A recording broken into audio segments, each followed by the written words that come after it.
Okay, off and recording. I haven't completely lost my mind. There is a really important point I'll come back to on the vampire theme, but until then we've just got a few other things to get through. Just a quick kind of caveat. Today's webinar is not primarily an SEO webinar. I do have a kind of very condensed summary of webinar of SEO results and things to share in like the first 15 minutes, but if you're looking for a massive injection of SEO content, today's webinar may not be the one for you, but I do encourage you to stick around because I think all the stuff that I'm going to go through today will be hopefully kind of get you buzzing with ideas and energy and juice to sort of develop your business. So let's jump in. Let me just undock the question box here. So if you have questions, just fire them in as we go through each section. Just a few housekeeping and general information things to fire through before we get to the main section. One of our SEO Traffic Hacks training members had applied that offer-driven live chat for a customer of his, Chris. Chris may be on the call today. And basically what he found was, and obviously it kind of remains to be seen whether this sticks and continues, and obviously they need to evolve and test this, but from applying it they had quite a lift, and it looks like they will, if it kind of continues at the consistent rate that it's sort of achieved so far, I think that company will probably add about $1 million in additional sales just through having that offer-driven live chat. So obviously depending on the niche and your particular website and resources, but definitely one to consider, and I've talked about it a lot in previous webinars if you're not sure what that one's all about. Okay, moving on, just a couple of quick new additions to the training area. You'll see under the kind of new developments for each month that we have a new little sub-forum there about kind of the best posts and shares in the training. So, you know, if you see something really cool, or even you stumble across something anywhere, please just add a link and a very quick description to it in those areas, because obviously now we have, you know, a ton of content, and quite often it's easy to miss something really, really good. So you can add it into kind of the best posts or shares of each calendar month just under that new SEO development area. If you missed it, I recently made available a plugin I first had developed, I think back in 2011 when I sold it back then. It's one that I do use quite a bit for my own PBNs, and what it does is it goes to Google and YouTube and basically grabs relevant videos and images and authority links and inserts them into blog posts. And you can also set it to kind of auto-refresh, so you can just set it to update every day. I don't recommend that if you've got blogs with thousands and thousands of posts in it. Okay, sound is a bit funny, apparently. Okay, hold on a sec. How is the audio now? Sounding better? 1, 2, 3, 4, sounding better. Okay, good. No problem. So if you missed it, I've just made available in the training my BlogFresh plugin. It's been recoded and had a new feature added whereby you can choose just to update certain posts. You don't have to do all of them. And if I jump over to the admin panel of the plugin, let me just show you what I mean very quickly. So I'm over here. This is what it looks like kind of for a typical post. So you can see at this blogfresh4.seotraffichacks.com, this is just an article grabbed from EZIN articles, and the plugin just went and put a random number of images and videos in there. It also has a outbound authority link at the bottom, which you can do follow or no follow. If I jump over to the admin panel very quickly, it will search by the category of your post, the first anchor text, or the title of the post. You can choose whether you want just images or just videos, whether you want it from Google, which is probably kind of illegal. Creative Commons search, you'll get a lot poorer quality pictures if it can find some pictures. So I tend to just leave that on Google. Image number I leave on random, video number on random, auto update I tend to kind of disable these days, mainly because of server load. But you can enable it if you don't have a massive blog. And you can see here, this is a new feature that's just recently been added. We can just choose which post to add. Yep, I'll come to that point, Jeremiah. So obviously you don't need to update all of them unless you really want to, but if you've got like 900 posts on there, that can be a bit of work. With the outbound authority links, you can choose here up to 3 or random from 0 to 3, link type do follow or no follow.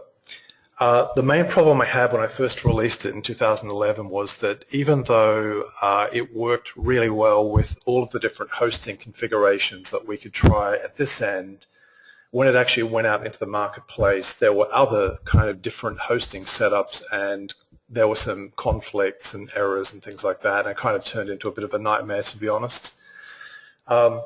So what I recommend that you do is that you first just install like a subdomain on any hosting that you plan to use it. Just chuck an article in and just test and see how it's going to work. It really depends on what PHP commands that particular host has enabled. So, for example, Jeremiah has just said that he couldn't get it to find authority links, and that does happen sometimes. But even with the videos and the images, you know, it's still got value. And you can also, not too many people use this, I think, but you can also just click on refresh and crawls here, just on the left in the admin area. And this is actually blocked from Google, so it doesn't actually have any crawls listed.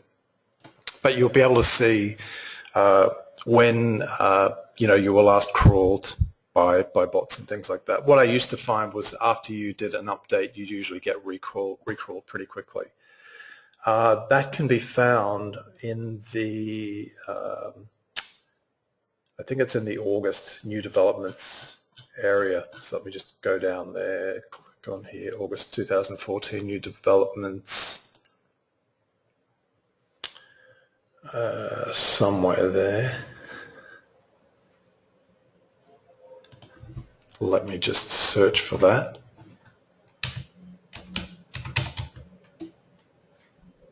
Yeah. Just got a few control panels overlaid. I thought it was there, but actually I'll just put a link to it beneath this this video recording, the webinar. So that's BlogFresh, but I do encourage you to really test it out before you run it on a site, because your hosting configuration for a PBN site just may not be compatible with it. Okay, we've covered that.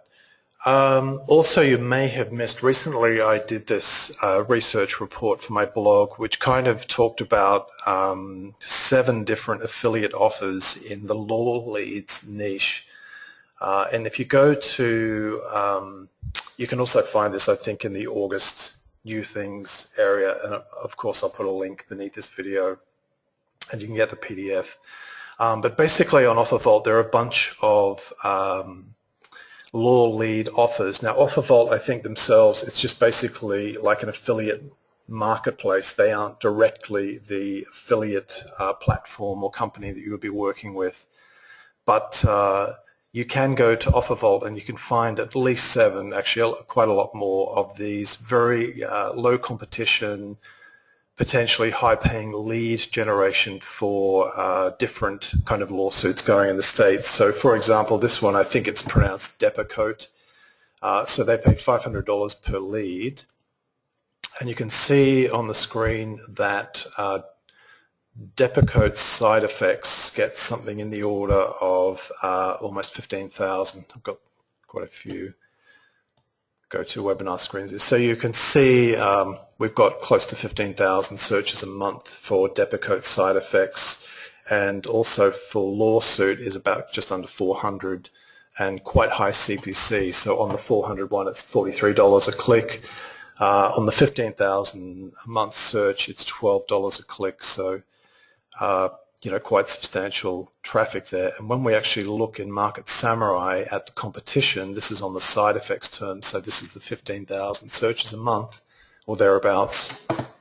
We can see by the backlinks to the page and the average kind of PR, it's pretty low there. The competition is quite weak, and I found that was the case across all of these offers. So I don't, vouch for the legitimacy of the affiliate companies offering these or guarantee they'll make any payouts, but it's one of those kind of little semi-obscure niches that potentially you could do well in because there's very little competition for it and some decent search volume.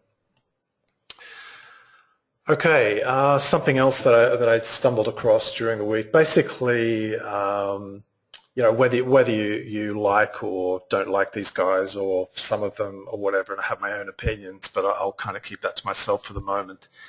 They did this video recently sitting around chatting about Facebook ads and stuff, and I thought a couple of the points in the conversation were quite valuable. Particularly Andy Jenkins was talking about a mindset shift from entrepreneur to investor, and I thought that was actually pretty interesting stuff.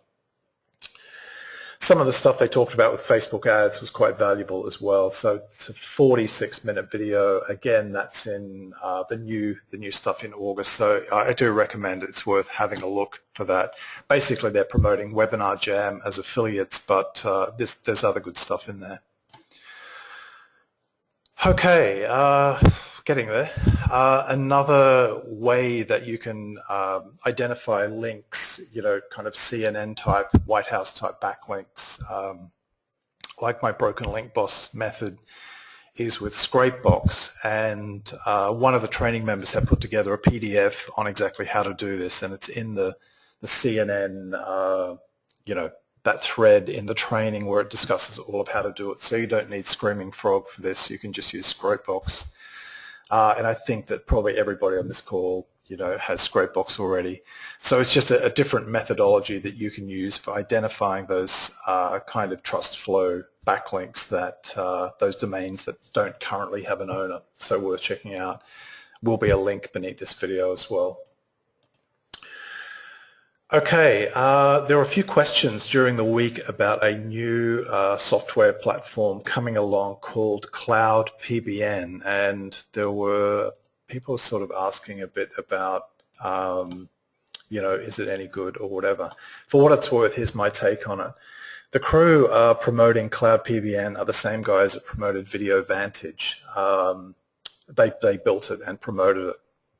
And I don't know if you particularly recall, but we actually tested Video Vantage inside the training area.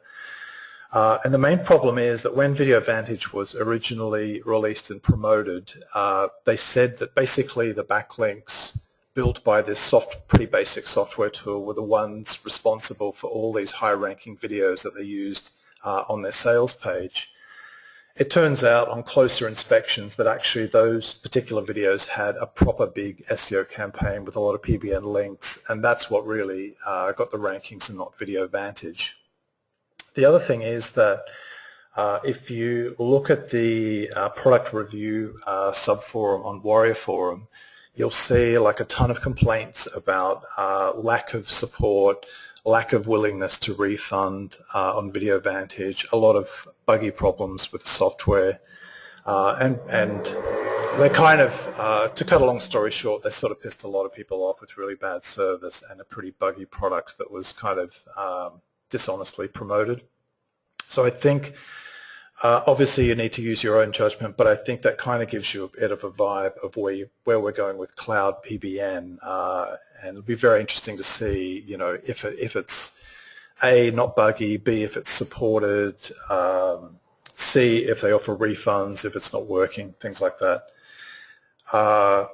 Quinton has also added, they promoted Rent-A-Serve a couple of months ago, and that started off by tanking people's rankings, and then shortly thereafter it stopped working with WordPress and never received an update. Yeah, exactly. So I would be really avoiding Cloud PBN, and at the moment, because this product is about to be released, there's a ton of like affiliate emails out there all about PBN stuff. So I think you're better off using something like main WP, which is what we use for a lot of those kind of basic functions, and possibly other options for posting as well. Okay, actually also just on Cloud PBN, in the pre-launch video, just to machine gun these guys a bit further, he used as their proof ranking a three-site PBN ranking for the term Clearwater SEO. Now Clearwater is a city in Florida. I think it's about 100,000 people. And if we look at Clearwater SEO in Market Samurai, we can see the competition is extremely weak and they have ranked first, assuming that's actually their website. So it's a term that nobody's really trying to rank for, and in fact, if we look at it in the Google Keyword Planner, it's getting 20 searches a month, so pretty easy term.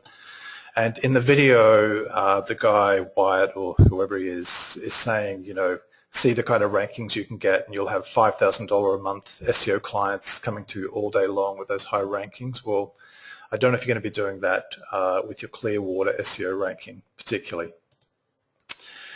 And also it has more backlinks than those three, by the way. So be wary on that one. Okay, a few other just little interesting you know, quick grabs here and there. Neil Patel, whether you love him or hate him or not, he wrote an interesting article about Craigslist and SEO, particularly in relation to what Craigslist do with subdomains. That again is in the August new stuff area of the training, so I do encourage you to go and have a read of it. It's quite an interesting article, and Craigslist generally do pretty well on a lot of local searches. Semantic Mastery has just added that subdomains rock indeed. Okay, moving on quickly. This is an interesting phenomena that we can't quite as yet find a real pattern to. It does happen sometimes, but not a lot of the time, and it's a tricky one to pin down. But in August, Rand Fishkin from Moz.com talked about in a video about link echoes or link ghosts, or sometimes called ghost links. And basically, it's a situation where rankings remain after links get removed to a website. And when I looked into this more deeply, I thought it might matter whether the links were removed through de-indexed sites or whether they'd been just manually removed from sites that stayed indexed. And actually, it didn't seem to be that much of a pattern to it. To cut a long story short, Rand's theory is that if the site has other signals of some value, social signals, whatever they might be, that it's more likely that those link echoes and the site will kind of be in place and the site will stay ranking longer. In fact, I've seen it with sites that have absolutely no social signals whatsoever. Tony has added he's got a ton of experience with link ghosts. Awesome, Tony. I'll get you on the next webinar for a mini presentation on that. Love to hear about it. So it's one of those interesting ones where your rankings may not necessarily tank when you lose a lot of links all at once. Okay. If you're doing anything involving Facebook, and who isn't these days, just be aware that Facebook has banned what they call like gating. I think it was actually effective from tomorrow, from September 1st, and basically it means that you can't motivate people to like something in order to unlock content. And initially this might be policed more on Facebook than actually on other websites, and I'm not sure particularly how they would necessarily police it if it's on hundreds of millions of websites or whatever. But in theory, doing that is now breaking their terms of service apparently.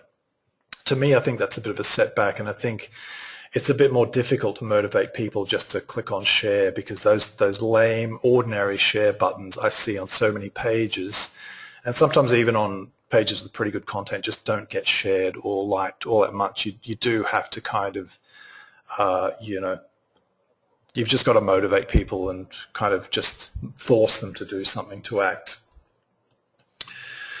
A development that's coming up, Mario and I have been talking about where we're going with new tests and things like that. And one of the things that we want to do particularly after this webinar in the next few days, is kick off a bunch of a kind of ongoing sort of evaluation of some of the major link building services on Black Hat World, at least to begin with. So the thing is, we can be a bit more public with those sites because they're not linked with my PBN. But that we want to get, be basically constantly testing there and sifting out and identifying the good ones and spending our sort of research dollars on it so that you don't need to, and hopefully we can, sift out the gold from the dirt.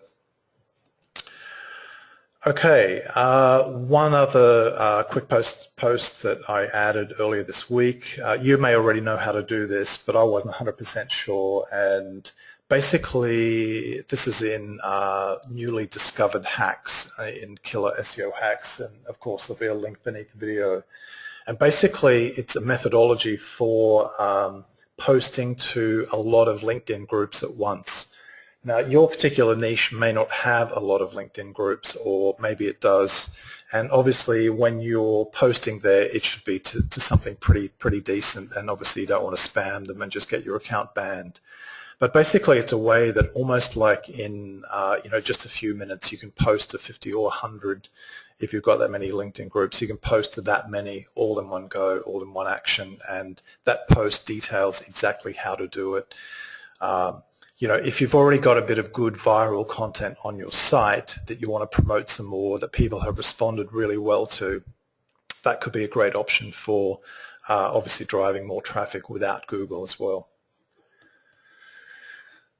Something else that Mario is working on in conjunction with Muffins, who you might know as one of the mods, the tool testers inside our training.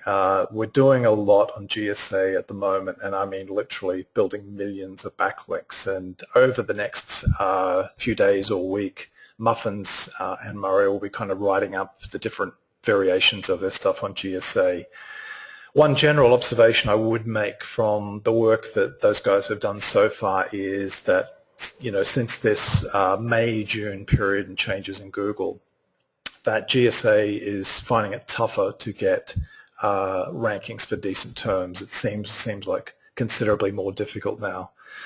Not to say it doesn't work completely. I won't go quite that far just yet, but definitely proving a bit more difficult now. One other thing to be aware of, and this is again is very much a September thing, is that we want to in the training in SEO traffic hacks, because it's not just about SEO, it's about how to make money online and get the most out of your work. We're adding a couple of people to the team and doing a lot more research on Facebook ads and even kind of general Facebook marketing. So we want to run a lot of tests. And the good thing about those tests is they don't involve PBNs at all. So we can set up loads of split tests. We can share all of that information about which ones work and which ones don't. And you can actually, just follow along and see every campaign. And my kind of plan with that is, for example, to set up as many as 50 different split tests variations, at once, because you've got to combine the right audience, the right copy on the page, obviously the right offer, and the sort of mechanic that you're getting them involved in as well. And when you see some of the things Facebook is doing, particularly with newsfeed ads, where you're kind of plonked there right in the middle of all the action from people's friends, and this is going to get saturated at some point, of course. To me, it's a completely different ball game to those to Google AdWords on the side. We all tune out to those, and even Facebook ads on the side of the page tend to have a much lower click-through rate than ones in the newsfeed. And those newsfeed ads and the way that you can target people by people who've liked other popular pages, it's pretty incredible. And I believe also Facebook even tracks their users now, even if they don't put in a specific interest or don't even like a specific page. Facebook will track kind of where people have been visiting. And if, for example, you do a search on SEO or weight loss or whatever, they will just look at the viewing history of somebody rather than just what they've written in their interest box, which is pretty extraordinary. So let's say, for example, that I wanted to do, let's say I wanted to promote Traffic Planet hosting to the audience of WP Engine or web synthesis. I can target or Media Temple, I can target like the 20,000 or 5,000 people who like that page and directly build an ad, might be targeting their unhappiness with WP Engine or Media Temple or whatever. I can make it very, very specific to that. And obviously you can do that with anything. And you can also, at the moment, and I did this on the weekend with a small test, you can still directly affiliate link straight to kind of a vendor page. You don't actually need, not as yet, a landing page in the middle, and obviously you can't do that with AdWords. Okay. So a good question to ask would be, how do we go from a very small knowledge base, or almost zero, to kind of getting our Facebook black belt? How do we do that in the quickest possible time? So this is our strategy for that. Basically, step one is that we buy, read, and absorb all possible current training on the topic. And interestingly, when I look at certain people's training, it'll come to a particular point and I go, oh man, I wish they had a video on going more into that custom audience thing, or hooking up with audiences from other fan pages and things like that, and they're missing, but all of that is kind of important for our sort of learning journey. But it's interesting how different people kind of miss a little bit. Some of it's really good. Unfortunately, sometimes they kind of miss a key element. From there, basically, as I said, we're going to test the crap out of everything with tons of split testing with, for example, copy images, including videos. You can obviously either have like videos embedded in your newsfeed ad, or even just as simple as making it look like a video that people are inclined to click on to watch or activate the video offers and audiences. And basically, I'm not retiring from SEO, far from it, but this is all kind of an enhancement, not a replacement for SEO, and I think it's probably reaching a bit of a different audience, and actually I think it's more relationship building initially than possibly, with Google Audience. It might require, a longer process of engagement, could well be. Okay, so that's Facebook, and I know you're probably, if you've been to my last few webinars, you're really sick of seeing this diagram, but I wanted to point out that this week I'm working heavily on updating content in the training on particularly Facebook marketing, retargeting, those two especially, and if I get to it, pop-ups as well, because they can all obviously help hugely with that traffic, that we work hard to bring to our websites. Okay, that was a bit of the housekeeping stuff, just kind of a news update.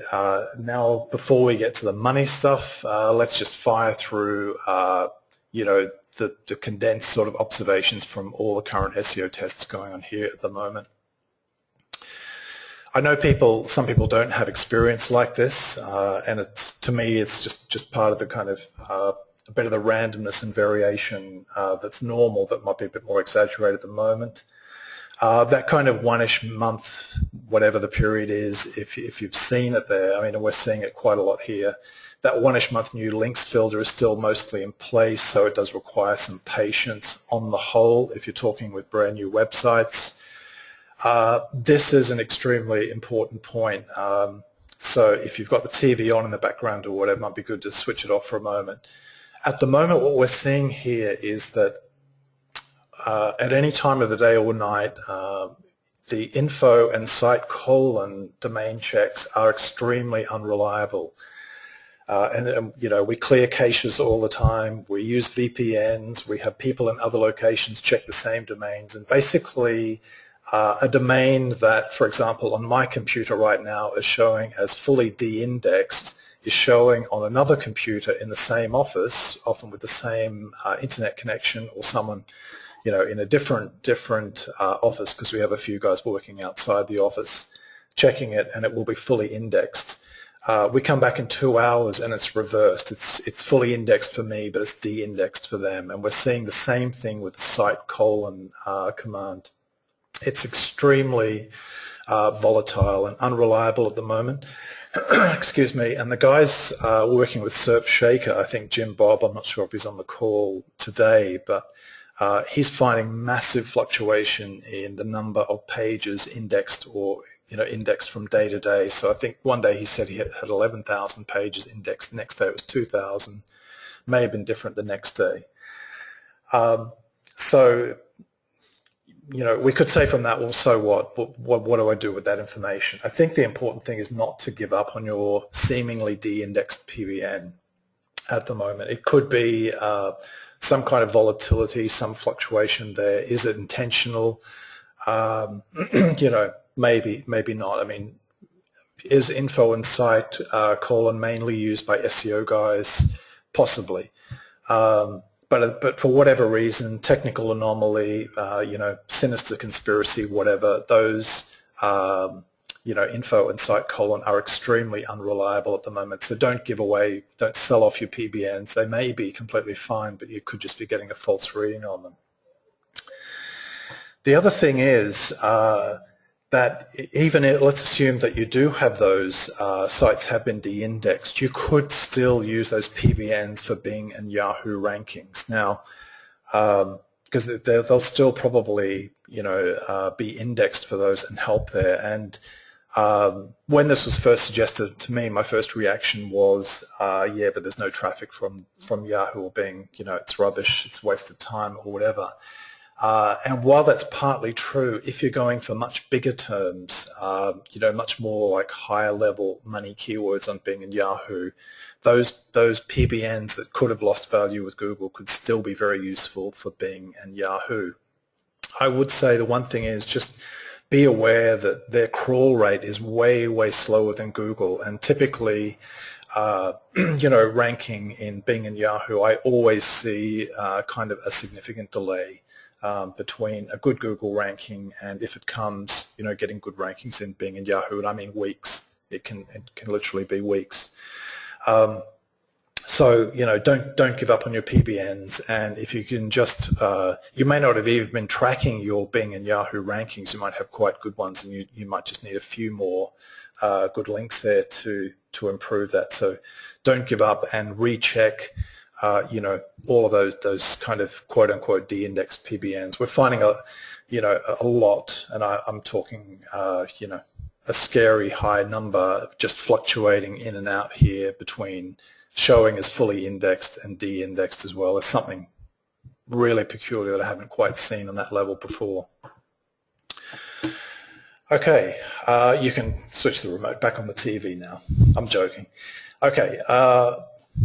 What we're also seeing, and I'll just give you a quick ranking screenshot is that Facebook pages are still your best shot at ranking fast. There's still a random ranking factor, at work there. I know they're kind of difficult for conversions. They're not great. The layout of the page is not at all geared for, it's not geared for sales or particularly for opt-in. Ranking those tabbed pages with opt-in pages pretty tricky or impossible. But for example, if you need to rank a local client quickly, a Facebook page is a good way to do it. Or if they already have a good ranking website, adding more page one real estate for them in the form of a Facebook page or even more than one possibly, could look good for you. Could help keep or get the client in the first place.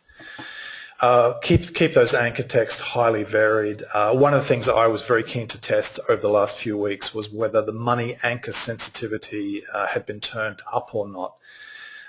And if you've been in SEO traffic hacks for a while, you'll remember a while back we were talking about when Josh Bashinsky was ringing all the alarm bells from a John Mueller hangout that basically money anchors were total poison for websites, but I'm not seeing that the case at all. And you still need those money anchors, to rank. And when we've switched those off again in the last few weeks, we just couldn't get any traction. It was still difficult. Google still needs those money anchors, as a relevancy signal. Excuse me.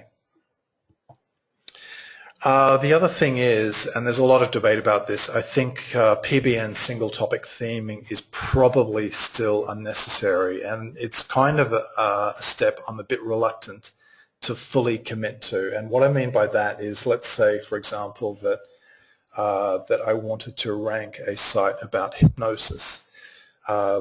I would then go and buy, it could take one of two forms. I would then go and either buy completely irrelevant domains and give them all hypnosis content and link to my money site, or I would, take ages and probably spend a lot more money to actually find sites, something to do with hypnosis or persuasion or whatever, and over time kind of build that.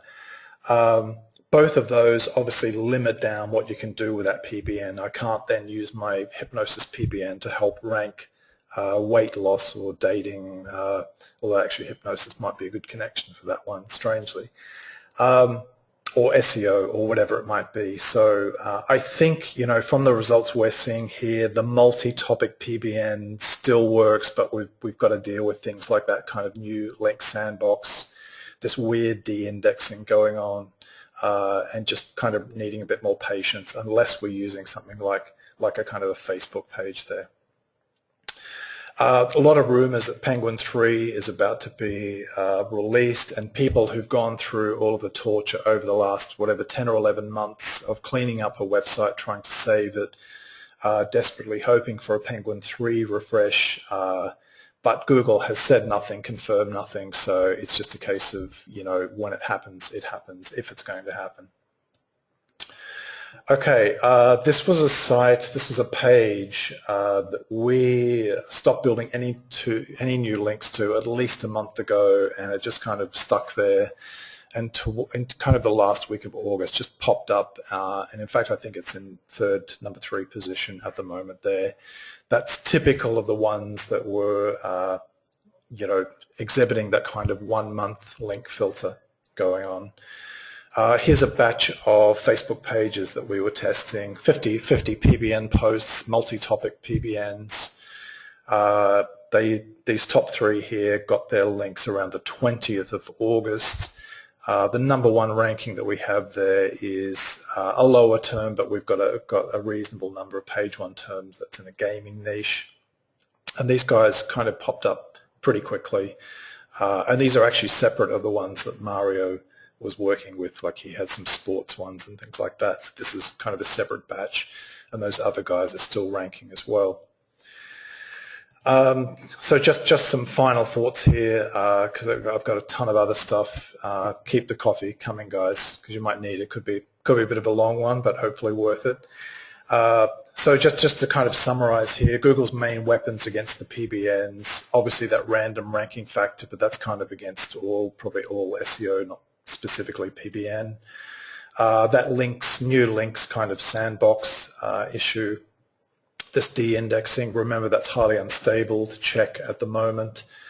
And I think one of the things on the de-indexing, apart from this crazy inconsistency, is where they use kind of multiple triggers to mask what these red flag factors are. And what I mean by that is, let's say, for example, just hypothetically, without getting into a huge debate about it, that badly spun, like auto-spun content and SEO hosting were both red flag factors. Let's just hypothetically say that's true.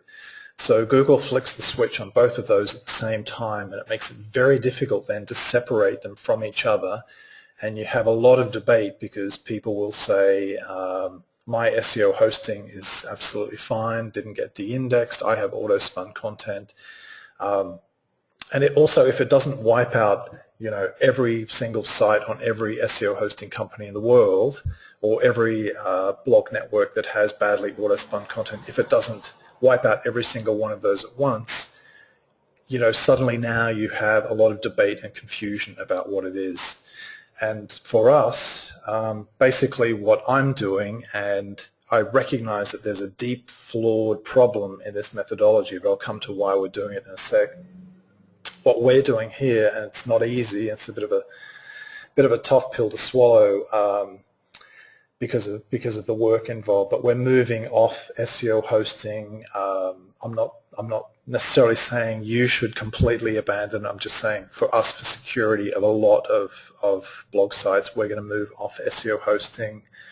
We're moving to much better quality spun content. We're kind of using Word AI, much smaller number of spins out of each article. We're moving into mixing up CMSs with Joomla and Drupal as well.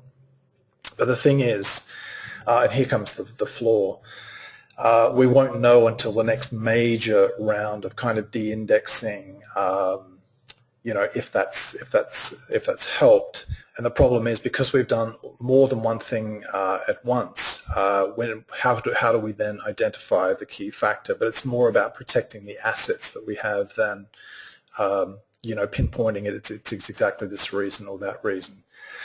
I think the thing with my overall historical perspective on the de-indexing thing is that I think that when Google runs that particular filter or algorithm, whatever you want to call it, it probably uses a lot of processing power. And I think in years gone by it's been something like maybe 2, possibly 3 times a year in some cases. You do have little indexing, de-indexing things going on, but I mean big ones where hundreds of sites kind of get hit in one go. So I think it uses a lot of processing power, so they don't do it that often. Could also be that they want that psychological shock effect of big wipeouts, and I think First Page Empire, that particular service, got completely hammered in a de-indexing, and basically they've closed. I think that's what's happened there. The other thing we're making sure is that we're using kind of media-rich pages, using something like BlogFresh, which obviously only works on WordPress. It's no good for Joomla or Drupal. And the other thing that we're doing is moving those de-indexed sites to other projects, or trying to get them to help Yahoo and Bing rankings as well, and also, without giving too much away, to kind of other projects that could be useful. More on that later. So that's kind of an overview, a quick-ish summary of what we've been seeing kind of over the past few weeks, and hopefully that's helpful. Now, moving on. Today, the main focus here is all about how to make a lot more money from your SEO or online business. So we've moved out of the SEO phase. Now we're kind of into the money, because obviously there's very little point in knowing good SEO and getting good rankings if you can't convert that into the living that you want, the freedom and lifestyle that you want, which is kind of what I think motivates pretty much all of us. So I've just got a whole bunch of kind of what seemingly random things that will be very cleverly thematically combined at the end. So bear with me, just be a bit patient. I'm just going to fire a whole bunch of things at you here, thoughts and ideas that could be really useful. One of the shows I come across periodically on, I think it's Travel Channel or something here in Bulgaria, is Car Lot Rescue. I don't know if you're familiar with the show, but basically there are a lot of these kinds of shows now, like Hotel Impossible, and in the UK you've got Hotel Inspector and Country House Rescue and all this kind of thing, where basically experts in a particular field come along and try to turn around a business, but usually they're just trying to turn around a crazy or incompetent owner of the business. So whether you like or dislike the style of the show, doesn't matter. There was just something that really struck me about an episode I saw a little while ago, and basically this was how the exchange went. So the prospect who was thinking of buying a car, who was in this car dealership, he said, "I don't like that color and of the car."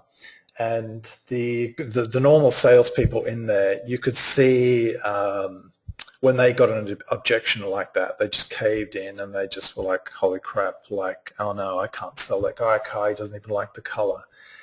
But the trainer, who is sort of part of the professionals, when he was dealing with that objection, he immediately fired back and said, tell me the deal that I can make for you so that you forget all about the color of the car. I thought that was such a good response, and it really emphasized the point that it's about the offer and the deal. And the thing to kind of take from that when you might look at some of your websites, products, services, or whatever that may not be performing to your expectations at the moment, is the deal or the offer strong enough? And when I was experimenting a lot with that offer-driven live chat thing, and some of that was on the hosting business, which was a lot of fun actually and very educational. It was very interesting how a different angle of offer would particularly appeal to someone, but it may not necessarily appeal to somebody else. And that's where looking at the pages where they're spending the most time on was really, really valuable. So I think to give you a tiny bit of context here, Jeremiah, who's actually on the call today, kindly sent me a John Carlton copywriting book a while back. Thank you again for that, Jeremiah. And one of the things John Carlton, who's this very famous copywriter, is always on about is salesmanship.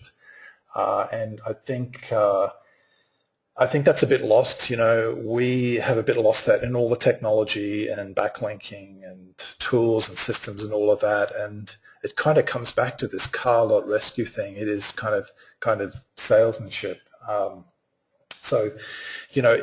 Come back and I think just come back and have a look and see if your deals or offers are strong enough, and they could always be stronger. And I'll give you an example here of a strong deal or offer. Now, earlier I talked about that Law Lead affiliate offer, and this is just a quick snapshot from my Lead Pages account. This top one here, 7 AF niches, is the opt-in page for that report, and you can see it's currently converting at 96%.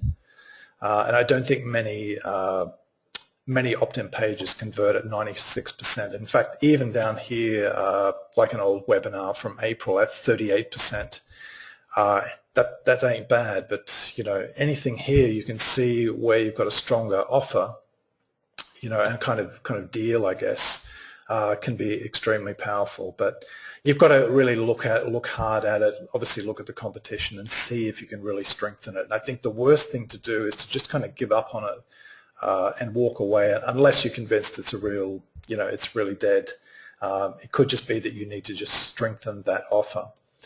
I remember one really surprising statistic ages ago from the American car industry was something like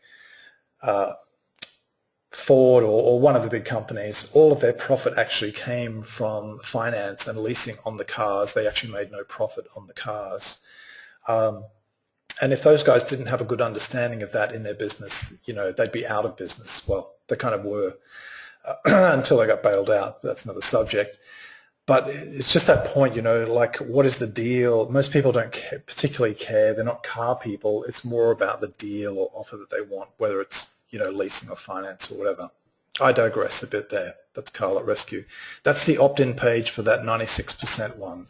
If you go to my blog, you can just click on it and see it's on one of the pictures there. On the home page, there's one of the images is of a tank crushing a car. That's the one to click on. So there's nothing like, there's nothing particularly magical about this page or whatever. In fact, I just took one of the high converting templates from Lead Pages, and that one is performing extremely well and is a great candidate now for me to go and promote elsewhere because I know it works. Okay, moving on. So here are some potential thoughts, and these things that I'm saying are kind of as much sort of to me in the past as much to you, and a bit of tough love in here as well. We all need that for a bit of focus and clarity. If you aren't making as much money as you want right now, it's a relatively simple thing. Wishing doesn't work, and you need to be prepared to create more, offer more, promote more, and research more, and basically do more, and kind of not give up, and just keep trying, experimenting, looking for that the right recipe. I'm going to come in a minute. I want to talk in a bit more detail about 3 core skills that I think you need for making a lot more money. And I'm also going to talk about where the money very, very specifically is. It's all very well to be kind of pseudo-motivational or whatever. I want to talk specifics about exactly right where the money is, where to look for it. The thing is, if you aren't currently, reaching your desired income levels, there could be some form of fear, limit, or barrier kind of holding you back. And here's the thing: if you have a look at the guys out there, banking, who have high profile, doing pretty well.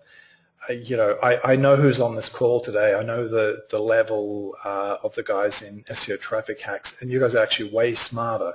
I've met a lot of these guys, in person, some of the quote-unquote sort of big names. Trust me, you guys are way, way smarter than they are. All that these guys have is just kind of fearless, focused execution, and that's it. It's not about intelligence or even charisma. Definitely isn't about confidence in person. So let's look at a few examples of that. Now, I'm not picking on these guys personally at all. Excuse me. They could be the super lovely guys. I'm not having a go at them whatsoever. But here, the thing with Amazing Selling Machine is that I think their 2014 launch, I think it was also run last year, pulled in over $7 million. Now, Matt Clark, I think, is the guy on the left. I can't quite remember the other guy's name, Katzenbach or something. Are these guys like amazing marketing geniuses, or are they lucky idiots, which I misspelt, that just repackaged Jim Cockrum's $97 course on selling stuff on Amazon? Well, I don't think they're either of those things, but if you see Matt Clark's videos, for example, and he's promoting something about Facebook ads at the moment, he is not like a supernatural communicator, high charisma sort of salesperson. He's kind of seems like a pretty shy, awkward dude, to be honest. But what they have here is focus, and they just followed through and they fully executed on a relatively simple kind of business plan. Whether you like it or not, I have to appreciate the success they've had there. Whether I think it's a good course or not, I haven't looked into it in any detail. But the point is that all they had was just that kind of that follow through and execution. Someone else, I have kind of more negative feelings here, but that's for another day. Someone like George Brown, like Google Sniper, just keeps on going. It's still, as you can see, a top 5, top 3, top 2 product seller on ClickBank. And I've met George Brown. I've been to an event that he was at and talked to him and blah blah blah. And he is not a super intelligent guy. He honestly isn't. And he's not charismatic. He's not an amazing public speaker. But he found a simple formula for doing well and attracting affiliates. And it doesn't work for me because I just can't go into that mindset of just selling junk to newbies. But he's found that model that works there. So that's the thing about these guys. When you meet them and talk to them, you won't be necessarily blown away. I'm not saying he's a horrible person or anything necessarily, but you probably have a lot more to offer than you think you do. And these guys, honestly, are nothing amazing. Finally, Alex Jeffries, whether you love him or hate him or whatever, doesn't matter, and I'm not picking on him as a person. Again, I've met him. Alex Jeffries is selling a completely standard email marketing with a sales funnel, and that's it. There is, as far as I can see, there's zero innovation going on here, but he has a simple model. He executes well. And he just kind of keeps at it, and he has that focused kind of dogged determination. He puts himself out there. He's sort of fearless. He's not looking necessarily for anybody's approval. He didn't invent any of this stuff. He's just, in the same way that those amazing, Amazon Academy guys, Matt Clark and stuff, didn't invent it, but they're just winning kind of the marketing war. So trust me, you know more, you have a lot more to offer than these guys do. So on the money front, we've added this new area into the training. You can see it on the front page here. There's going to be more of a focus on particular kind of make money methods coming up in SEO traffic hacks, and there are tons of ways to do that. This diagram looks like a total mind killer, so stay with me. We won't spend a lot of time on here, but this has actually been up in SEO traffic hacks for a while. Let me just grab a quick glass of water.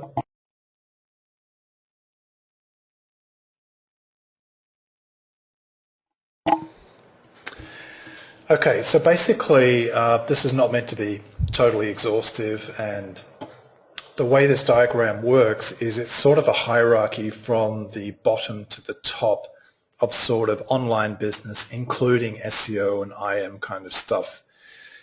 So, you know, if I look back at my own career, just grabbing a pen here, PR link rentals and building services have been absolutely huge and been kind of the financial backbone of my business for many years. Also things like SEO training as well, and affiliate marketing as well here. And a little bit of software development. That was plugins, kind of a little bit of a disaster, but learned a lot from it. Somewhere up here. So very, very quickly, and I'm always a big believer that whatever, you know, business opportunities you go after need to be compatible with your natural personality. So, you know, if you're a total couch potato who doesn't want all the hassle of running an office and staff in a business, something more like affiliate marketing is probably best suited to you. But we can see down at the bottom here, we've got things like article writing, website creation, VA work, and admin under this basic area. There's an important theme I'm going to come to with this, so it's good to pay attention. Link building service, people always need links. You know, whatever form that comes in, wherever it is. For example, on Black Hat World, Wicked Fire, Traffic Planet, Warrior Forum, etc. Then we kind of move up into more knowledge-based services. Quentin has just asked, is there a way you could access this list? It's actually on SEO traffic hacks. It's in that area that I just showed, Quentin. I'll come back in a minute and just show you where it is. So we can see here, for example, in let me just move go to webinar panels if I can. Tricky with the pen going. Let me turn that off. Come here. Okay. Maybe there. No. Just bear with me one sec. Okay. So we can see in the knowledge-based services, we've got things like local SEO. You know, people like Brian Tucker, known as Networks, you know, do that well on SEO traffic hacks. He knows way more about local SEO than I do. It doesn't appeal to me personally that much, but I fully respect it as a valid SEO service. Having an SEO agencies, WSOs based on research and testing, and they come out like every day of the week. That's how I sort of got going. I originally had a product called Backlinks Black Belt, which I think came out in August 2009, and I'm proud to say that a lot of people who bought that are still kind of with me today. And that's kind of how it got going from there, and I'll give a bit more on that backstory in a minute. But you can be info marketing as a vendor, for example, that Teo badass kind of dating course there. E-commerce, selling on Amazon, like selling your own products like the Amazing Academy, Kindle book sales, software customization like Magento and Shopify, forum ownership, you know, and I've had a couple of forums, as you know, public forums, member site ownership, lead generation like the law leads we just looked at before, copywriting, conversions optimization, email list marketing, domaining for virtual real estate, domaining as a PR reseller, review sites, for example, tripadvisor.com, or on a smaller scale, and even Bitcoin's brand new thing. I think those, though, on the whole, I mean, there are exceptions. I think on the whole, they kind of have a real limited ceiling on them, and you need to move into these top two brackets for big income. That may or may not appeal to you, you know, and that's absolutely fine, but I'm just laying out possible opportunities. You can see with these top two areas here that really software development is a hugely important part of the running of those businesses. So, for example, M0St is all about white hat SEO, but in fact their money comes from Open Site Explorer, backlink, reverse engineering tools. Don't know why you need those if you're a white hat guy, but hey, that's how it goes there. SE0 is obviously software, GSA, RankWiz, something like Live Chat Inc., which I've talked about, that pop-up service, Trello.com, which we use to manage all of our workflow and a lot of customer communication on workflow. GoToWebinar, which we're using right now, is software-based. Optimized Press is software. Lead Pages, which has gone from 5 to 55 employees in the last 12 months, software-based. Template creation, for example, selling WordPress themes on Theme Forests. I'll show you one in a minute that sold millions of dollars worth of themes, just one theme. Hosting in all of its various flavors, software add-ons, for example, selling on CodeCanyon.net, which is a sister site of Theme Forest. Aweber is software-based. Think about analytics like Clicky or Kissmetrics, things like rank tracking, retargeting, it's software-based. Ad platforms, AdRoll, mobile app development software, Dropbox software. That comma was unnecessary, should have removed that. And then when you kind of scale that up above that, obviously you can get to the IPO level, company buyouts. Typically a mass user base will be required for a large valuation. A little-known Australian company has a small suite of software tools. They've been going for about 12 years. I don't think they have an amazing website. I don't think the tools are even particularly that good. They're valued at over $1 billion, because enough companies have come to rely on those tools on a recurring monthly income model to turn that into kind of a killer company. You may remember WhatsApp. I could be wrong. I think it sold for some crazy amount of money. Was it 19 billion? Can't be that much. Must have been less. Salesforce.com is huge. A lot of CRM, customer relationship management. Thumbtack, LiveRail, and Uber, I think, were all recently bought out. They do various things, but typically software-based. So you can see a kind of pattern there, but software even works at a very small level, like a WordPress plugin or a theme. Let me just turn my pen off. And Quentin, then I need to just step back and show you where exactly to find that. So if I just jump out, let me go to my browser here. If we go to the home page, we can see here this greatest hits monetization here. If you just jump in there, my hierarchy of IM ways to make money, and there it is. Feel free to add more because that's not completely exhaustive, but it does kind of show you the depth, I think, and scope of potential, I hope. Okay, there are obviously exceptions to this, and there are no guarantees that you will or won't make money with these necessarily, but these are just kind of my observations. I think it's important to go in the direction where business is generally growing and not sort of declining in perceived value, at least.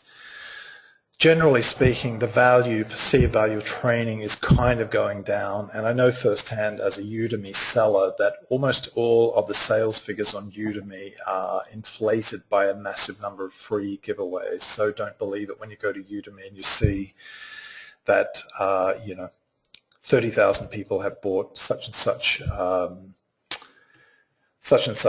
software, because most of them would have been given it for free just to improve their numbers. Tony has added that WhatsApp sold to Facebook for 19 billion. Yep, I thought it was. Crazy, crazy, crazy money. Content creation is something that is going down in value. You just go to iWriter and see how much you can get an article done for. SEO consulting, I think, is getting a bit more congested, a bit more saturated. Public forums on the whole, unless they're mega busy, and even Warrior Forum only sold for, I think it was $3 million or maybe $3.5 million to Freelancer, which to me seemed a little bit low for the traffic volume there, but that's how it goes. Link building and link rentals, I think generally the value of those is kind of going down. And I think any service or product that requires the buyer to work, arguably maybe we're part of kind of the laziest generation ever. We don't like to do that. So if we don't have to do that, we prefer not to do it. So as I say, there are exceptions to that. But I think that's kind of the general trend. But there is good news. There are what I think are the upward trends, and when you look at software, for example, Facebook, Google, Lead Pages are all kind of different scales of software company. Mobile is huge, mobile related, and that's obviously a lot of app development. There are a lot of people making apps, obviously, in there trying to do it. Just by doing that doesn't guarantee that you'll make a lot of money, but that's part of the general trend. I think where you've got platform or product piggybacking, that can work particularly well. For example, to use an comparatively ancient example, Adobe Acrobat was kind of piggybacking on a limitation in Word back in the day. When you look at what have now been banned, probably I forget the name of some of these, was Face Scraper might have been one, but some of these Facebook advertising scrapers are obviously built off a platform. JVZoo built off Warrior Forum, that kind of thing. I think it's extremely important that your chosen business models are recurring income models, and it's so much harder when you're just kind of making one-off sales. Recurring income, I think, is just almost crucial. Real communities have a lot of value, and done-for-you services of all flavors also, can work really well. Okay, so let's get specific now and talk about where the money is exactly, and what scale you might want to go for.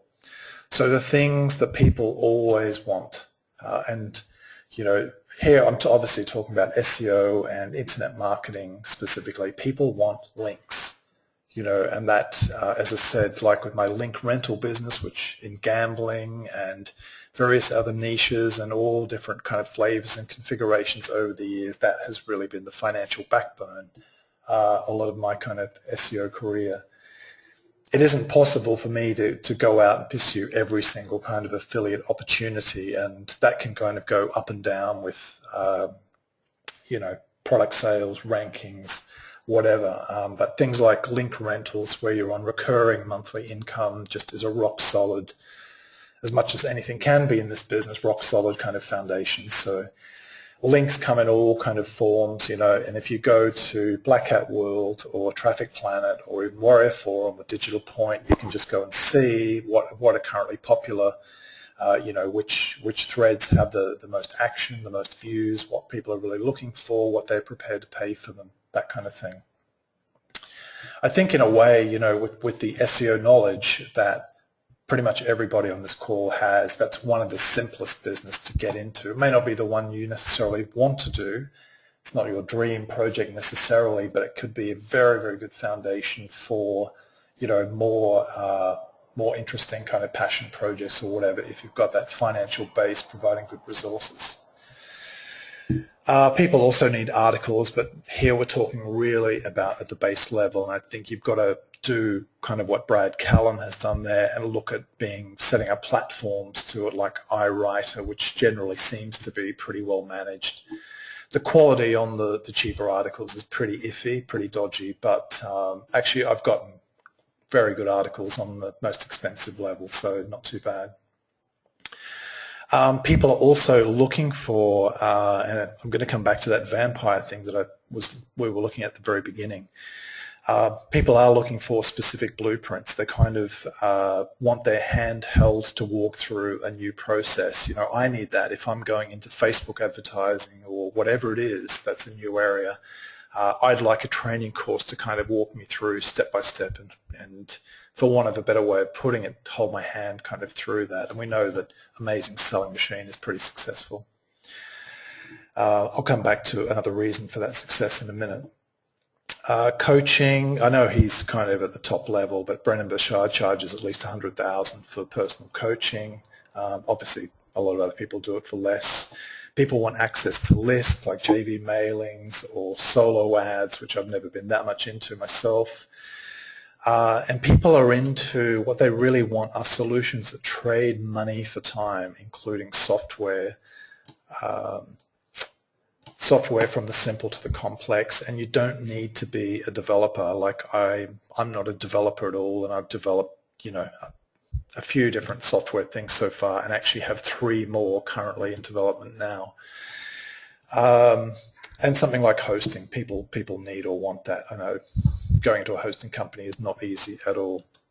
So those are the things really specifically. And as I say, even if they aren't the most attractive, but you need to get more financial traction to have those resources to do your passion projects or your bigger projects that you really want to do. Those are the areas to focus into. And if I had to pick one, it would be in that links area. People always want links. There's good money there. Okay, let's move on. We've gone up to the hour now. It's 70 minutes, but it's all good stuff. Okay, skill number 1, and among my many flaws and things that I really suck at, I'm actually pretty good at identifying kind of gaps in the market. Might be the only thing I'm good at in a way. I'm joking. So basically, this isn't as tricky as it sounds. Gaps are where the current service or products are lame, complacent, too expensive, too cheap, non-existent. And so go into those and create.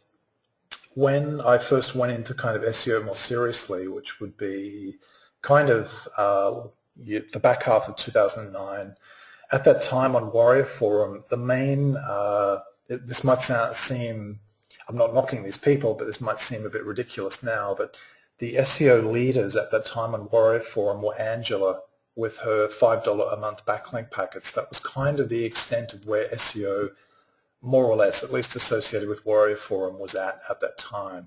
Obviously, the game has moved on hugely, and when I went there and I got involved with Tom Goodwin in a partnership on Backlinks Forum, our goal was to take it way further and to see, to kind of develop it much more. It had kind of become, I think, quite stagnant at that time. It was crying out for sort of a breath of fresh air, I think. Hopefully we brought that to a certain degree.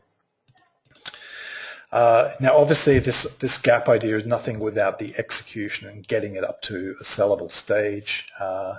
And when you think about services or things like these that just seem to come out of nowhere and reach that established position quickly. So things like JVZoo, SE0Ney, Dropbox, Bitcoins, Adobe Acrobat, Lead Pages, 50 plus employees now, Craigslist, Gumtree, all these ones, they're just what apps, whatever it is, $19 billion, it's crazy. They kind of all seem to come out of nothing but probably a kind of a gap idea.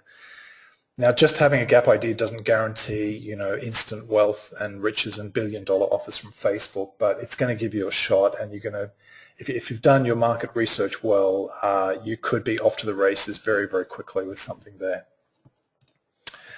So kind of always be scanning, your industry, your niche for new gap opportunities. I see them in SEO quite often, a couple of which I'll share shortly, I think, or I am, opportunities, a couple of which are very much in development, and stay tuned on those.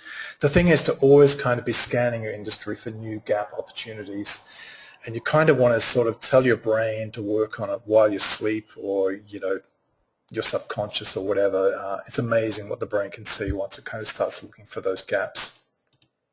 Okay, pushing on. Skill number 2, mix, match, add, subtract. Noah Kagan, who's the owner of AppSumo and a few other things, he describes AppSumo as Groupon for nerds. That's his description. So see how he's kind of taken one successful existing thing and applied it to a different audience. That can work really well. Just some other possible ones that do that. What is LinkedIn? It's kind of like Facebook for business people. And in fact, there was one Academy, I think it was, in the UK, which was kind of like LinkedIn for UK business people, and there was some kind of horrendous ownership dispute or something went horribly wrong, but it was an extremely successful business for a number of years. And basically, British business people were both on LinkedIn and on Academy, I think was the name of it. It was a money machine there for years, that particular business, by just sort of LinkedIn, but for British people. British business people. Gumtree, if you know it, is like a classifieds kind of site. They do have websites all over the world, but it's their UK one, which is a massive money machine. Monstrous amount of ad revenue going through Gumtree. Netflix, not that I have much to do with it, seems like YouTube with paid access to the latest movies. Something like Wistia is sort of like YouTube for business with some additional analytics. Seems to be, developing and growing. Fiverr is just a cheap, super cheap version of Elance or Freelancer. SlideShare, I'm not sure which of these came out at which time. It's just purely for discussion ideas here. SlideShare is kind of like DocStock for presentations, and when you look at DocStock, it's like SlideShare for documents. Just changing the medium. And something like Upworthy, which I think now gets somewhere in the vicinity of 5 million plus visits a month, is like sort of viral content. They don't call themselves a news site so much, but it's like viral content, but it has to be uplifting. It can't just be about, dogs getting blown up or whatever. It's all meant to be uplifting. So you can see there, it's kind of a simple process if you sort of set your mind to it. And in a minute, I'm actually going to give you some suggestions here. But you can see how it's just taking one successful model and applying it to a bit of a different audience. Lead pages is kind of like optimized press, but continually upgrading. It's all on monthly subscription. That's why they're doing so well. Optimized press, it's a one-off sale every, 2 or 3 years. Lead pages, they're banking every month from a growing and big and happy user base.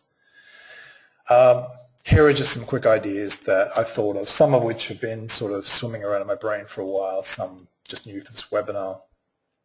I would like to do a kind of motor trend type site for WordPress. So very factual, sort of analytical, but not sort of salesy or persuasive reviews of WordPress themes, WordPress plugins, WordPress hosting, basically everything to do with WordPress in a kind of sort of factual road testing kind of style and tone, packed with ads and affiliate links. Same thing for hosting generally.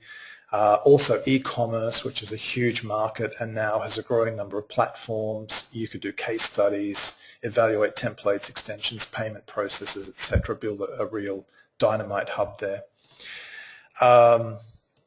Something else to me that's very appealing is to do platforms, even though I was bagging them before, Udemy for Spanish and Portuguese markets, if there isn't anything remotely like that. Warrior Forum for China, if there isn't a big one yet. That could be, a sleeping giant waiting to go. Any kind of proven English language model in a large non-English market. And plenty, there are some companies and entrepreneurs already doing this, but many of those countries just don't have anything like those successful models yet going on in their territory. So I think those have kind of got massive potential. Okay, skill 3, it's not really a skill at all. Actually, that's misleading. It's more like a mindset. And I don't want to bang on about this because I'm pretty sure you guys, don't have this hang-up, but complete detachment from the idea of failure. Some of the things that you create and try probably won't work. It's completely normal. It doesn't mean you don't work hard on them. So what? If they don't work, it doesn't matter. So what? You tried it. It could have worked. It could have been great. Didn't quite work out. Push on. Could be the next project. Obviously, you need to keep the financial downside small. Generally speaking, I don't recommend partnerships.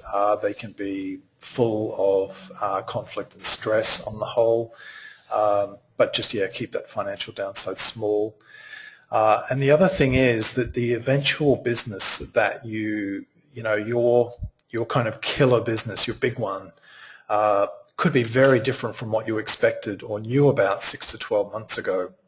So if you know a bit of my backstory, in 2008, when I came back to sort of have my second go at kind of internet marketing, I put out a book about new business ideas and innovation from all over the world on Amazon. And stupidly at the time I thought all of the traffic from Amazon would be enough to make this a huge bestseller. Strangely enough, it wasn't. So what I had to do, I realized, was actually get that book page ranking on Google. So I got into SEO to learn how to do it, just to SEO my own book. And from that, I just kind of got deeper and deeper and deeper into SEO, enjoyed it, experimenting, learning, researching, etc., etc., etc. But you know, if you told me in July 2008 that in 2009 I'd be deeply into SEO and doing SEO teaching and maybe some services and all that, I would think you would need drug testing. I think you were insane, because there's no way that I was going in there to not really understand it or know a thing about it at that time. So the thing is, the way your business will look in 6 to 12 months' time, or year and a half or 2 years, could be completely different from what you see now. And it comes back to this next point, which is, some of you have probably heard this before, but it's the single best and probably most painfully learned lesson I've ever kind of learned in my whole entrepreneurial and business career, is that your loyalty is to success. It's not to any particular product or service or niche or particular business model. So, you know, if you have one that is failing and it's been conflict, and as was my case, in a kind of screwed up weird way, my idea of entrepreneurial success was tied up with a very specific product. This is going back to like 99, 2000. And when that didn't work out, I was so crushed, and it actually literally took me years to bounce back from that. And stupidly, I just tied up everything in this one product, and what I'd done was closed off my mind to looking at other potential you know, business opportunities, of which there were tons all around. But I just had this tunnel vision, stupid fixation on trying to make this business work, which you do need a bit of, but you also need to keep an eye on the market and any gaps that come up, and a very realistic evaluation of whether the thing you're working on now is really going to make it or not. It's a tricky balance to find that thing between discipline, focus, and action, and knowing when to walk away from a business. But for me, you know, I stayed in like years too long, and it just kind of semi-destroyed me at the time. So if you keep your focus on that loyalty to your success and not to a specific product, if that product or service fails, it doesn't matter. It's not you. It's just something that you tried, and if it didn't work, so what? Doesn't matter. Most entrepreneurs who are really successful have numerous failures and horrible products that don't do anything on the way to eventually finding something that works extremely well.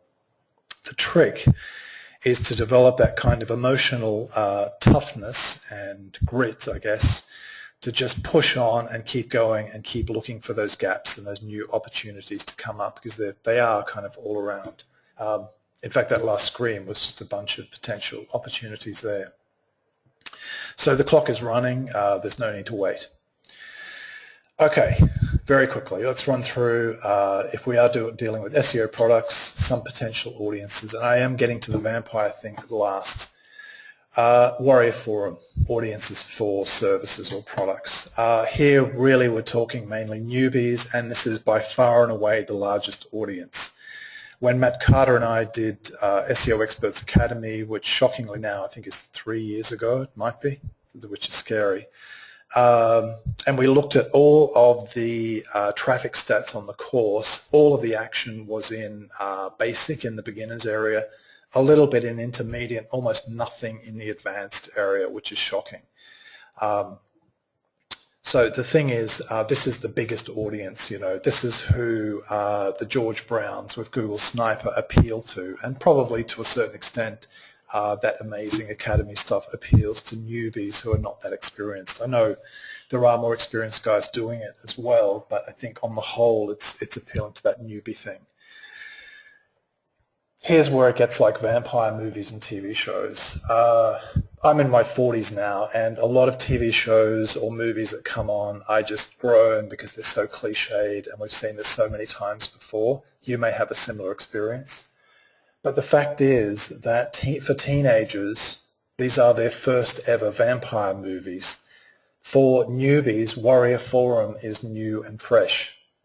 it's all exciting, you know, and the marketing of George Brown or whoever it happens to be, some guy in JVZoo, is very fresh and exciting, and they spend their money there. So, you know, for us kind of more experienced guys, we've seen this movie plenty of times before, and it's getting kind of dull now, but this massive audience of newbies there, it's kind of like Warrior Forum is a bit like high school. It's that first sort of home community area, and there's that endless cycle of kind of newbie fresh meat coming through there.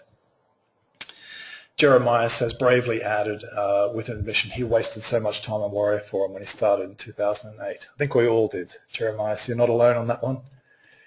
Okay, Traffic Planet is probably post-grad Warrior Forum. SEO's fed up with all the stuff going on there. Digital Point isn't anything but scammers. I'm not 100% sure. If it is, email me and I'll stand corrected. Something like Copy Blogger, it's an unusual one. Copy Blogger's audience, these are kind of online business entrepreneurs. It's big. They have a big list, big kind of following. These are kind of entrepreneurs very much turned off by typical make money online, ClickBank hype and stuff.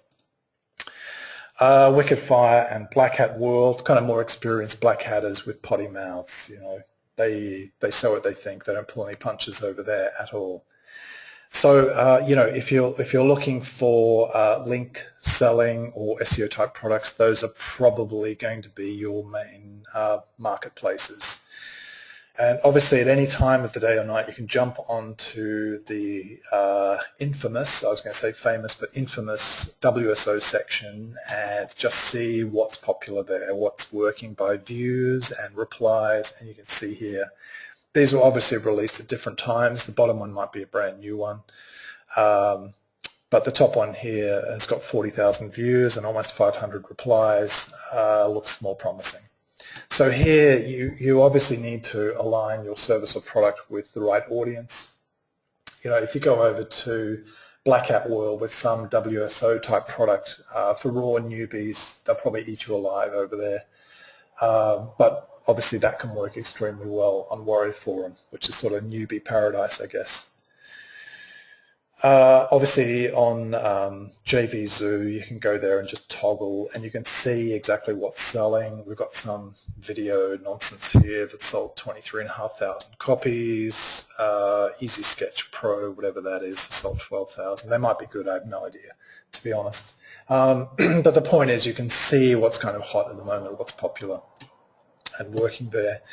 What you can also do, and I do try to put these links to these in the August news, not August, but monthly news sections. This is from Matt Woodward's monthly income. You can possibly spot new affiliate marketing opportunities there based on what he's doing. Same with Pat Flynn over at Smart Passive Income, where a lot of his income comes from Bluehost commissions from a 3-minute video. But that can give you ideas. Very, very quickly, just a few screens to go, guys. Thank you for sticking with me. Hope the coffee is working. I really believe that even on a smaller scale, software is probably the direction to go in. Has a higher perceived value by users. You can charge more. For example, KingSumo, which is the software spin-off of AppSumo. It's harder but not impossible for competitors to replicate software. Seems too difficult for most kind of one-man entrepreneurs, but you can hire programmers everywhere. You're just the project manager. It does serve a recurring income model well. You know, those Warrior Forum guys selling lifetime upgrade or support for $7 software are just crazy. Like, they're building such a burden for themselves and they're not going to support it, obviously. People generally are getting lazier, probably myself included. We want software tools to do the work for us. If you do go into the software, which I do encourage, my best advice is to go for something more like web-based PHP services. That's a bit more like kind of lead pages stuff and not desktop apps on Adobe Air like Market Samurai, just because I think the complexity is much less probably on the desktop apps, I think. WordPress plugins can have a ton of problems, as I've personally experienced, and you might a little bit if you use BlogFresh, but that's why you need to test it first. Themes are good. For example, Avada on Theme Forest has made millions. what was my final point there? Basically, your role is just to conceive and manage the project and not write the code. We can see here on Theme Forest that Avada, I'm not saying you'll get this result, but Avada sells for $58. It sold almost 84,000 copies. So that's pretty substantial from what is from many reports not a particularly good theme.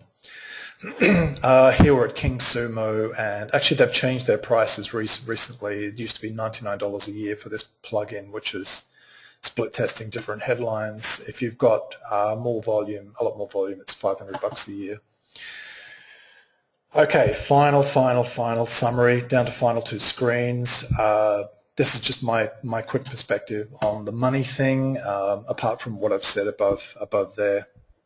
Obviously, you need to make your own decisions and do what you feel is right for you. This is just kind of my best advice on it. Avoid all debt except for property purchase.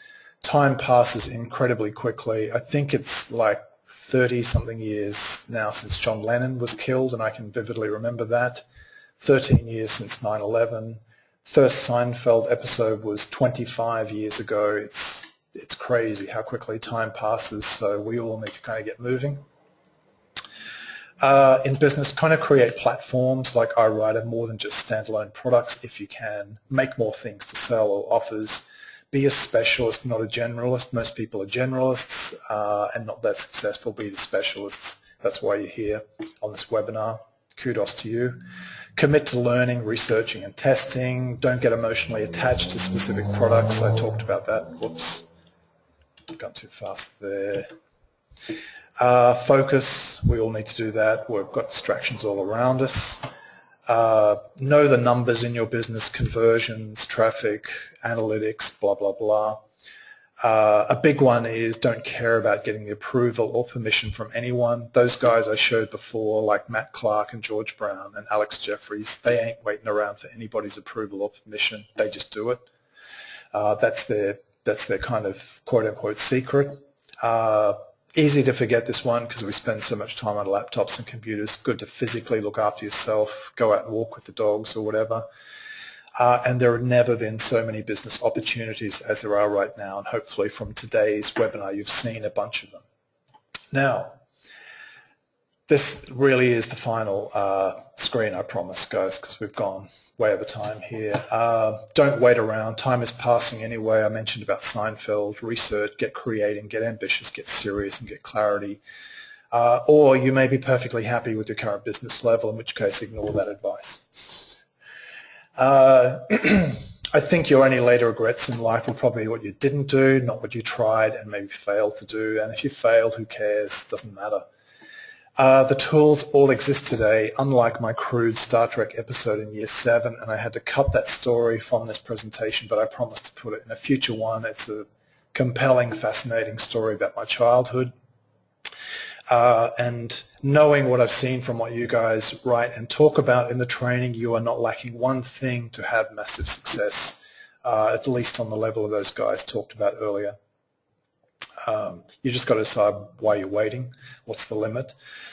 And the final thing is to really just start creating and turn that knowledge into cash. And this is something that, I don't know about you, but this happens to me quite a bit. To most people, the skills that we have, to them it seems like we're from the future. They can't believe the things that we can show them, even if it's just bloody Google Keyword Planner or Market Samurai or this or that. But you know, to so many people, even just in business, the stuff we do, it's mind-blowing. To us, it's just kind of everyday, normal stuff, but to ordinary business people, the stuff that we know and we can do and the tools that we can use and what we can do is incredible, but we need to take advantage of that. Guys, we've gone for 94 minutes, which I think could be a record. I don't know if I got best webinar ever, but I'll go for top 5, top 10, maybe. Top 5, I think. It looks like I've answered everybody's questions, so hopefully you got a lot out of that and you can see opportunities and ideas and ways to kind of expand your income. And as I say, I want to make that a much bigger focus in the training, along with all of our Facebook ads research, which I'm really pumped about.